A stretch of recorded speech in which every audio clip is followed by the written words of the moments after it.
Hello! Ito na naman ang inyong tindera na naging vlogger pa at oras na naman para magsara ng ating munting tindahan. Ganito nga lagi ang aming ganap kapag oras na ng pagsasara.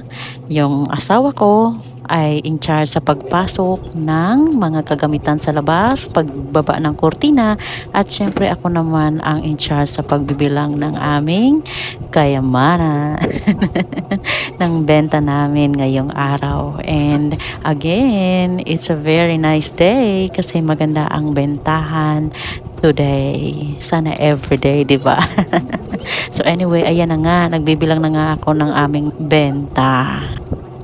Bago nga kami magsara ay naglilista na ako ng mga kailangan kong ilista, tulad ng mga expenses, yung cash in, kasi yung cash out naman ay agad-agad nililista, tapos yung sa load. And then habang ginagawa ko yan, yung akin namang asawa ay nagtatanggal ng mga paninda na binubwisit ng daga. In fairness naman, effective to. Wala na kaming nabubwisit na paninda simula ng ginawa namin. And ayun, yan lang muna for today. Bye!